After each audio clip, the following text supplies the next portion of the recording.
Hey everyone, this is Siddharth and welcome to my channel Siddharth and UPSC. इस video में हम quick revision करेंगे geography की क्लास 6 की एनसीईआरटी के 8th चैप्टर की।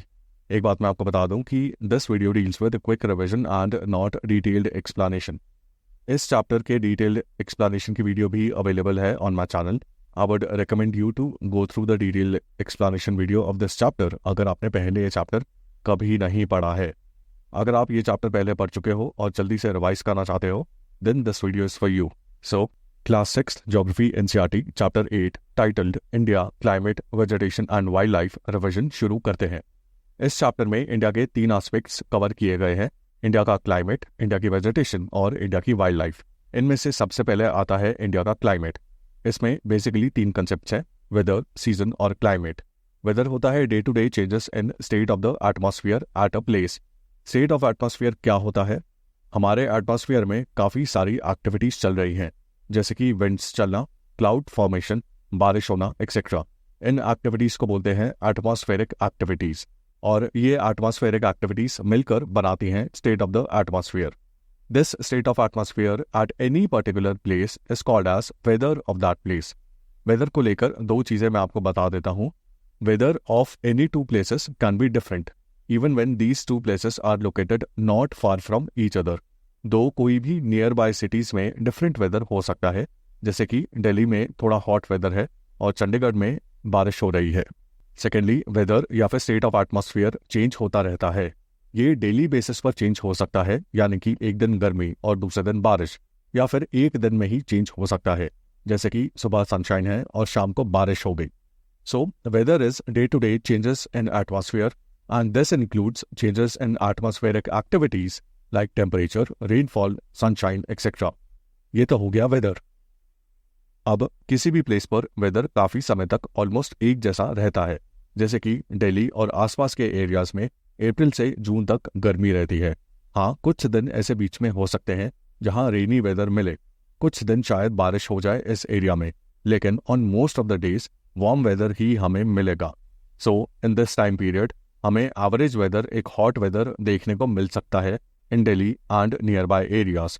और ये एवरेज वेदर चेंज होता है इन जुलाई एंड अगस्त, क्योंकि इन 2 मंथ्स में on most of the days हमें बारिश देखने को मिलती है, और ऐसे कम दिन होते हैं जहां हमें हॉट वेदर मिले। So the average weather in July and August is rainy weather. ये टाइम पीरियड जहां पर एक पर्टिकुलर एवरेज वेदर रहता है, इसे बोलते हैं सीजन। अप्रैल टू जून जहां हमें on an average hot weather देखने को मिलता है, this is summer season.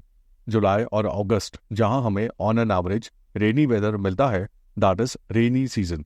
So season is a division of a year which is based on changes in weather. साल का एक वो टाइम पीरियड जहां हमें एक सिमिलर एवरेज वेदर देखने को मिले। सीजन्स यूजुअली कुछ मंथ्स तक लास्ट करते हैं। इंडिया में टोटल 4 सीजन्स होते हैं: कोल्ड वेदर सीजन या विंटर्स, जो दिसंबर टू फरवरी होता है; हॉट वेदर सीजन या summers from March to May; south west monsoon season या rainy season from June to September; और रिट्रीटिंग मानसून सीजन या autumn from October to November. Cold weather season या winters में sun rays India पर slanted way में पड़ती है। As a result in rays की हीट की इंटेंसिटी कम होती है, एंड देयरफॉर जो हीट रिसीव होती है वो कम होती है, और इसलिए ओवरऑल टेम्परेचर कम होता है during this period. Hot weather season या फिर समर्स में सन रेज इंडिया पर डायरेक्टली पड़ती है, यानी कि in a perpendicular manner. Perpendicular sun rays में हीट इंटेंसिटी ज़्यादा होती है, एंड देयरफॉर जो हीट रिसीव होती है वो काफ़ी ज़्यादा होती है, एंड ओवरऑल टेम्परेचर ज़्यादा होता है ड्यूरिंग दिस पीरियड। इस सीजन में लू नाम की विंड भी चलती है नॉर्थ इंडिया में। ये विंड हॉट होती है और ड्राई होती है, यानी कि इस विंड में कोई मॉइस्चर नहीं होता। Next season is south west monsoon season. इस सीजन में विंड्स चलती हैं above Arabian Sea and Bay of Bengal from south west to north east direction. अब क्योंकि ये विंड्स अरेबियन सी और बे ऑफ बंगाल के ऊपर फ्लो करती हैं, यानी कि पानी के ऊपर फ्लो करती हैं, सो ये अपने साथ बहुत सारा पानी इन फॉर्म ऑफ मॉइस्चर लेकर चलती हैं, और ये मॉइस्चर से भरी हुई विंड्स नॉर्थ ईस्ट डायरेक्शन में चलते हुए इंडिया के ऊपर से फ्लो करती हैं। अब इंडिया के ऊपर फ्लो करते हुए इन विंड्स को एक बैरियर मिलता है इन फॉर्म ऑफ माउंटेन्स, जो कि इंडिया के नॉर्थ में लोकेटेड है। ये विंड्स जो कि south west to north east direction में इंडिया के ऊपर फ्लो कर रही हैं, ये इन माउंटेन्स से क्लैश करती हैं और इस क्लैश की वजह से इन विंड्स में जो मॉइस्चर है ये इंडिया पर पोर होता है इन फॉर्म ऑफ रेन, और इस तरह से इंडिया में साउथ वेस्ट मानसून सीजन में बारिश होती है। ये जो विंड है जो south west to north east direction में फ्लो करते हुए इंडिया के ऊपर बारिश करती है, इस विंड को बोलते हैं monsoon wind. So monsoon is the name of this wind because of which India receives rain from June to September. और क्योंकि ये विंड्स साउथ वेस्ट डायरेक्शन से आती हैं, इसलिए इन्हें साउथ वेस्ट मॉनसून विंड्स भी बोला जाता है। And this rainy season is called as south west monsoon season. Next season is retreating monsoon season. ये सीजन एकदम बाद आता है मॉनसून सीजन के, और इस सीजन में बिल्कुल ऑपोजिट होता है मॉनसून सीजन का, क्योंकि इस सीजन में विंड्स चलती है इंडिया से साउथ वेस्ट डायरेक्शन में, और इंडिया के ऊपर से साउथ वेस्ट डायरेक्शन में फ्लो करते हुए ये विंड्स फ्लो करती है above Arabian Sea and Bay of Bengal. So यहाँ पर एकदम ऑपोजिट हो रहा है साउथ वेस्ट मॉनसून सीजन का। पहले ये विंड्स इंडिया के ऊपर से फ्लो करेंगी and then Arabian Sea and Bay of Bengal के ऊपर से। अब क्योंकि ये विंड्स इंडिया से फ्लो करते हुए ओशंस की तरफ जा रही हैं, इसलिए while crossing India in winds में कोई मॉइस्चर नहीं होगा, क्योंकि मॉइस्चर तब आएगा जब ये विंड्स वाटर के ऊपर से फ्लो करेगी। सो इंडिया के ऊपर से फ्लो करते हुए ये विंड्स ड्राई होंगी and because of this India में ये विंड्स कोई बारिश नहीं करेंगी। लेकिन यहाँ एक एक्सेप्शन है। जैसा मैंने आपको बताया कि ये विंड्स पूरे इंडिया से साउथ वेस्ट की डायरेक्शन में फ्लो करेंगी, इनमें वो विंड्स भी होंगी जो नॉर्थ ईस्ट इंडिया के रीजन से साउथ वेस्ट डायरेक्शन में फ्लो करेंगी। ये विंड्स जो नॉर्थ ईस्ट इंडिया से साउथ वेस्ट डायरेक्शन में आ रही हैं, ये फ्लो करेंगी अबव बे ऑफ बंगाल, और बे ऑफ बंगाल से साउथ वेस्ट डायरेक्शन में फ्लो करते हुए ये विंड्स क्रॉस करेंगी साउथ इंडिया को, और साउथ इंडिया को क्रॉस करते हुए इंडियन ओशन की तरफ बढ़ जाएंगी। यहाँ नोटिस करने वाली बात यह है कि जब ये विंड्स नॉर्थ ईस्ट रीजन से फ्लो करती हुई बे ऑफ बंगाल में आएंगी तो ये अपने साथ में मॉइस्चर ले लेंगी, क्योंकि ये पानी के ऊपर से ट्रैवल कर रही हैं। अब ये मॉइस्चर से भरी हुई विंड्स साउथ इंडिया को क्रॉस करेंगी, और जब ये साउथ इंडिया के ऊपर आएंगी तो साउथ इंडिया में specially in Tamil Nadu and Andhra Pradesh हमें बारिश देखने को मिलेगी। सो रिट्रीटिंग मानसून सीजन में सिर्फ साउथ इंडिया में बारिश होती है। So these were the 4 seasons of India. Now what is climate? Climate is average weather of a place for many years. अगर किसी भी जगह का एक एवरेज वेदर देखा जाए कई सालों का, that will be climate. India का क्लाइमेट है मॉनसून टाइप क्लाइमेट, क्योंकि इंडिया में मॉनसून विंड्स का काफ़ी इम्पैक्ट रहता है हर साल। किसी भी प्लेस का क्लाइमेट डिपेंड करता है बेसिकली 4 फैक्टर्स पर, जिनमें पहला है उस प्लेस का लॉन्गिट्यूड। क्या वो प्लेस इक्वेटर के पास में है, या फिर थोड़ा नॉर्थ में यूरोप में है, या फिर एक्सट्रीम नॉर्थ या साउथ में, यानी कि बिल्कुल पोलर रीजन्स में लोकेटेड है। एक प्लेस जितनी ज़्यादा इक्वेटर के पास में होगी उतना ही वार्म क्लाइमेट मिलेगा, और इक्वेटर से जितनी दूर जाते जाएंगे उतना ही कोल्ड क्लाइमेट मिलेगा। ऐसा इसलिए है क्योंकि सन रेज इक्वेटर के आसपास के रीजन्स में परपेंडिकुलर मैनर में फॉल करती हैं, और जितना हम इक्वेटर से दूर जाते जाएंगे उतनी ही ये सन रेज स्लांटेड होती जाएंगी। परपेंडिकुलर रेज से ज़्यादा हीट मिलती है और टेम्परेचर ज़्यादा रहता है, और जैसे जैसे सन रेज स्लांटेड होती जाएंगी जो हीट रिसीव होगी वो भी कम होती जाएगी, और उतना ही कम टेम्परेचर होगा। So this was the first factor, which is location of the place in terms of latitude.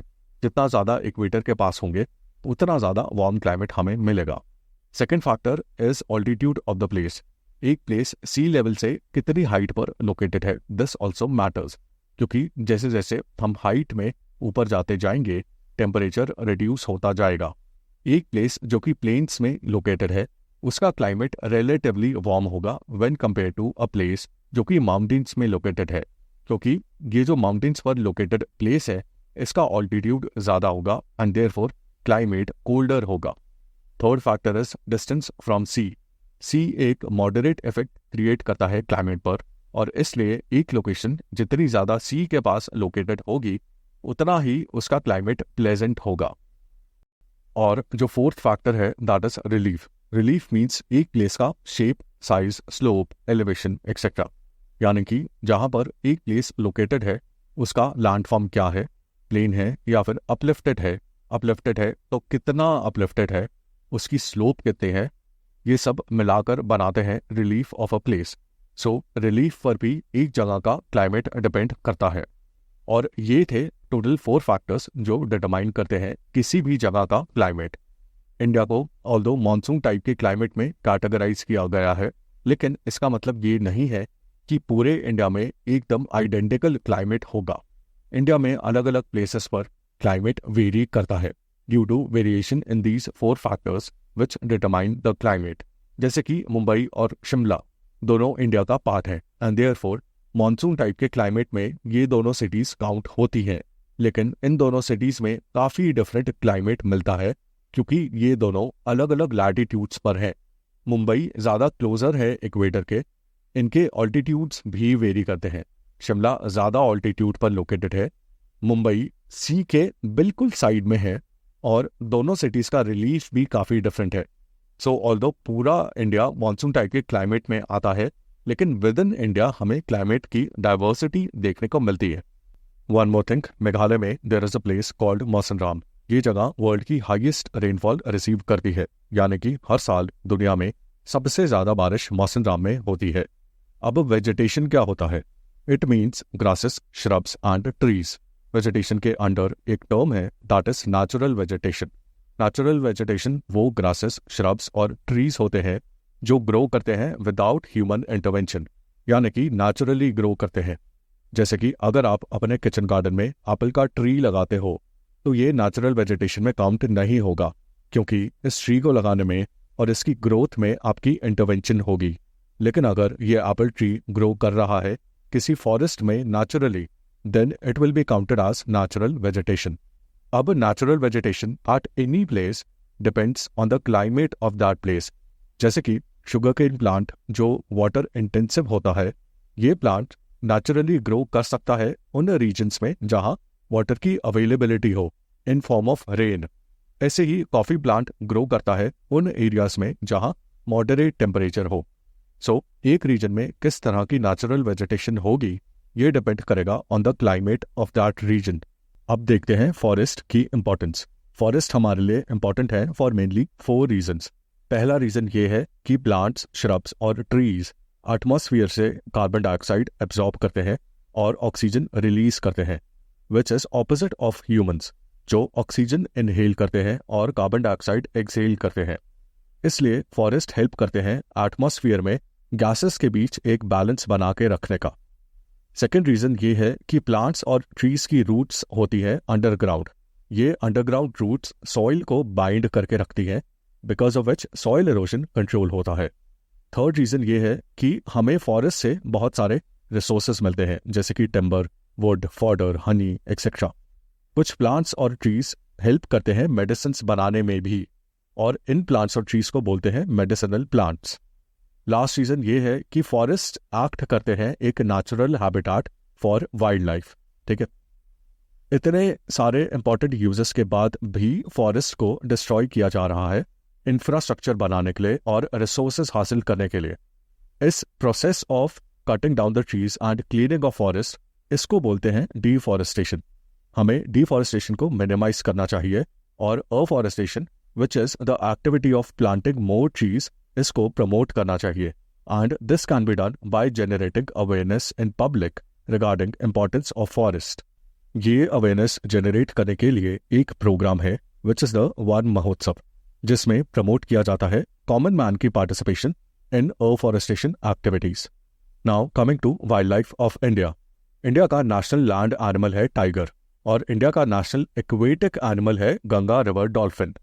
India में कई सारे एनिमल्स मिलते हैं, जैसे कि elephants in Kerala, Karnataka and Assam, one horned rhino in Assam, camels in Rajasthan, wild asses in Rann of Kutch, snow leopards in Himalayas etcetera. जहाँ तक birds की बात है तो इंडिया का नेशनल बर्ड है पीकॉक। रीसेंट पास्ट में इंडिया की वाइल्ड लाइफ में हमें डिक्लाइन देखने को मिला है, जिसका मेन रीजन है डिफॉरेस्टेशन, यानी कि वाइल्ड लाइफ के नेचुरल हैबिटेट का डिस्ट्रक्शन। इसके अलावा भी कुछ रीजंस हैं, जैसे कि hunting, climate change etcetera. Deforestation को मिनिमाइज करने के लिए गवर्नमेंट ने कुछ फॉरेस्ट एरियाज को 4 तरह का डेजिग्नेशंस दिए हैं, national parks, wildlife sanctuaries, bird sanctuaries और बायोस्फीयर रिजर्व्स। इन डेजिग्नेशन से इन फॉरेस्ट में डिफॉरेस्टेशन और हंटिंग जैसी एक्टिविटीज पूरी तरह से बंद कर दी गई है और अदर ह्यूमन एक्टिविटीज जैसे कि रिसर्च को स्ट्रांगली रेगुलेट किया गया है। वाइल्ड लाइफ को प्रोटेक्ट करने के लिए गवर्नमेंट कई सारे एनिमल स्पेसिफिक प्रोजेक्ट्स भी लेकर आई है, जैसे कि project tiger and project elephant. India में वाइल्ड लाइफ को लेकर अवेयरनेस जनरेट करने के लिए फर्स्ट वीक ऑफ अक्टूबर को वाइल्ड लाइफ वीक डिक्लेयर किया गया है। One last thing in this chapter is migratory birds. ये वो बर्ड्स होते हैं जो माइग्रेट करते हैं from one region to another with change in seasons. जैसे एक बर्ड जो थोड़ा कोल्ड वेदर में रहना पसंद करती है तो वो इंडिया में विंटर्स के टाइम पर आती है, और जब समर्स का टाइम आता है तो माइग्रेट करती है रशिया के साइबेरियन रीजन में। देन क्योंकि विंटर्स में साइबेरिया में एक्सट्रीम कोल्ड होता है, इसलिए विंटर्स के टाइम वापस से इंडिया आ जाती है। इन माइग्रेटरी बर्ड्स के एग्जाम्पल्स में आएंगे pintail duck, flamingo, curlews, little stint etcetera. Little stint is the smallest migratory bird और ये आर्कटिक रीजन से 8000 किलोमीटर्स ट्रैवल करके हर साल इंडिया आती है। सो ये था ज्योग्राफी क्लास 6 के 8th chapter titled India, climate, vegetation and wild life की क्विक रिविजन।